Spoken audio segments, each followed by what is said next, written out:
60 के दशक की ऐसी अदाकारा, जिनके हुस्न, अदाओं और अभिनय के लोग ऐसे कायल थे कि बरेली से बर्मा तक जहां भी हिंदी फिल्में देखी जाती, लोगों की लबों पर बस उनका ही नाम था। अपनी खूबसूरती और लीक से हटकर फैशन ट्रेंड के दम पर फैशन आइकन कहलाने वाली हीरोइन अगर अपने बाल कटवा लेती, तो सारी दुनिया उसी ट्रेंड को फॉलो करने लगती। सिर्फ बालों का स्टाइल ही नहीं, अगर वह बॉडी टाइट सलवार सूट पहनने लगती है, तो मार्केट में नया ट्रेंड वायरल हो जाता। इस एक्ट्रेस को पहली महिला फैशन आइकॉन भी माना जाता है। क्या आप जानते हैं इस एक्ट्रेस और उनकी चचेरी बहन के बीच एक गलतफहमी हुई और उस वजह से हुई बॉलीवुड की पहली कैटफाइट, जिसको जानकर इंडस्ट्री भी सन रह गई।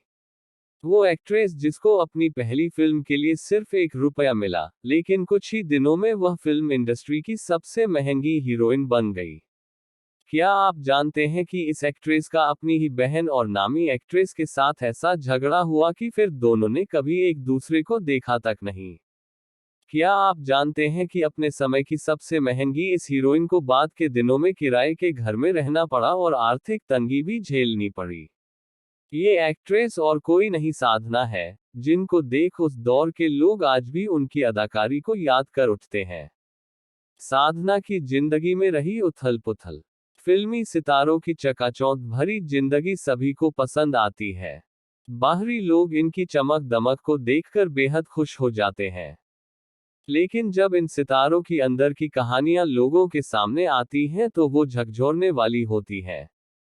60 के दशक की टॉप एक्ट्रेसेस में से एक साधना भी थी, जिन्होंने अपने दौर की फिल्मों को नया आयाम दिया लेकिन बाद में दुखद अंत की हिस्सेदार बनी। साधना की जिंदगी में भी कम उथल पुथल नहीं रही। चचेरी बहन बबीता से अनबन हो या परिवार के खिलाफ जाकर अपने से बड़े उम्र के डायरेक्टर के साथ शादी करने का फैसला हो, और फिर बॉलीवुड गोल्डन एरा की ये ट्रेंडसेटर एक्ट्रेस कभी मां बनने का सुख भोग नहीं सकी। बंटवारे के समय परिवार के साथ आई मुंबई। 2 सितंबर 1941 में कराची में साधना एक सिंधी परिवार में जन्मी थी। भारत पाकिस्तान के बंटवारे के समय साधना की मां लाली देवी और पिता सेवाराम मुंबई आकर बस गए। मुंबई आने का एक बड़ा कारण ये भी बताया गया कि साधना के पिता सेवाराम के छोटे भाई हरीश शिवदासानी पहले से मुंबई में रहते थे और फिल्मों में काम करते थे। इसी नाते बबीता रिश्ते में साधना की चचेरी बहन लगती है।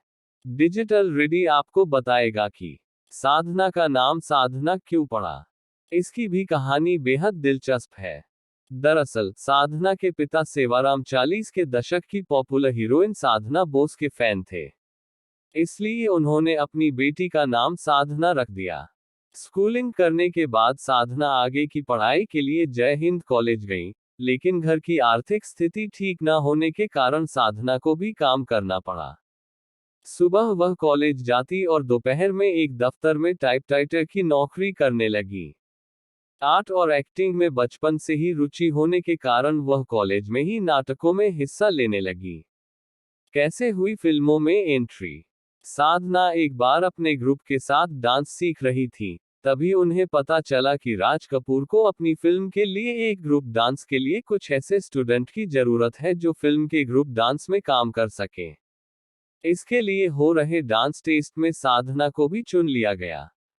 फिल्म श्री 420 का गाना रमैया वस्तावया के लिए साधना ने भी शूटिंग की और डांस डायरेक्टर जैसा कहता वह वैसा करती। फिल्म की शूटिंग पूरी हुई और बड़े पर्दे पर, लेकिन उस दौरान डायरेक्टर R.K. नैयर को उनका माथा काफी चौड़ा नजर आ रहा था।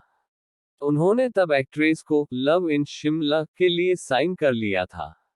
उनका माथा थोड़ा कम चौड़ा दिखे, इसके लिए उन्होंने साधना के बालों का style Hollywood actress Audi Hepburn की तरह करवा दिया। उनके बालों को आगे की तरफ क्या बिखेरा, उसी दिन से उनका हेयर स्टाइल पूरे देश में फेमस हो गया। इसे साधना कट का नाम दिया गया। साधना बबीता की कैट फाइट। अब आपको साधना के जीवन से जुड़ी एक बड़ी कंट्रोवर्सी के बारे में बताते हैं। दरअसल अपनी चचेरी बहन बबीता के साथ इनके झगड़े को फिल्म इंडस्ट्री ने पहली कैट फाइट का नाम दिया। इसके पीछे बेहद दिलचस्प वाकया है। ये तब की बात है जब बबीता का राज कपूर के बेटे रणधीर कपूर के साथ अफेयर चल रहा था। एक दिन राज कपूर ने साधना को कहा, तुम्हारी बहन कपूर खानदान की बहू बनने का सपना देख रही है। इस दौरान साधना ने अपनी बहन का पक्ष लेते हुए उनके प्रेम को सही ठहराया। उस समय कपूर खानदान में कोई भी फिल्म एक्ट्रेस के साथ शादी नहीं करता था और राज कपूर इस परंपरा को आगे ले जाना चाहते थे। लेकिन बबीता को ऐसा लगा कि उनकी बहन राज कपूर के कान भर रही है। बबीता ने जब अपनी ही बहन को फिल्मों से निकलवाया। बबीता ने कई बड़े फिल्म मेकर से कहकर साधना को कई फिल्मों से बाहर निकलवा दिया। रणधीर कपूर से शादी होने के बाद भी बबीता ने अपनी बहन साधना को टारगेट करना नहीं छोड़ा। यही कारण था कि दुखी होकर साधना ने अपनी बहन से बात करना छोड़ दिया। बाद में उन्होंने एक इंटरव्यू में कबूला था कि जब वह और बबीता आमने सामने आती है तो आपस में बात नहीं करती। नसीब में नहीं था मां बनने का सुख।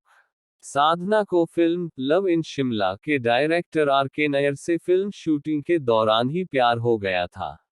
सालों तक डेट करने के बाद दोनों ने शादी का फैसला किया। साधना के घर वाले इस शादी के खिलाफ थे क्योंकि आर.के. नायर उम्र में साधना से काफी बड़े थे, लेकिन साधना अड़ी रही और फिर परिवारजनों को हाँ करनी पड़ी। साधना को मां बनने का सुख भी नसीब नहीं हुई। शादी के बाद साधना की खुशी को मानो किसी की नजर लग गई हो। अस्थमा की वजह से आर.के. नायर का निधन हो गया। पति के जाने के बाद साधना पूरी तरह से अकेली हो गई थी। बुढ़ापे में जब कोई नहीं बना सहारा, काटे कोर्ट कचहरी के चक्कर। अब बुढ़ापे में एक लंबी जंग उनका इंतजार कर रही थी। जीवन के अंतिम पड़ाव में उन्हें कोर्ट कचहरी के चक्कर काटने पड़े। दरअसल उनका ये विवाद किसी और से नहीं बल्कि बॉलीवुड की मशहूर गायिका आशा भोसले के साथ था। ये संपत्ति आशा की थी। मुंबई के संगीता नामक बंगले में साधना ने अपने जीवन के 50 साल काटे।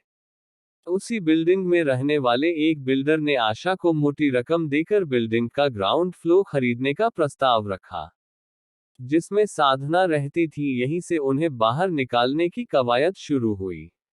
उनके आखिरी समय में उनके दोस्तों और रिश्तेदारों में से किसी ने भी उनका साथ नहीं दिया। ढलती उम्र के साथ साधना बहुत बीमार रहने लगी। बाद में पता चला कि उन्हें कैंसर है, लेकिन उन्होंने अकेले ही सारा दुख झेला और 25 दिसंबर 2015 को साधना का निधन हो गया। उम्मीद है डिजिटल रिडी के द्वारा दी गई जानकारी आपको अच्छी लगी होगी। इसी तरह की अन्य जानकारी पाने के लिए हमारे चैनल पर जुड़े रहें।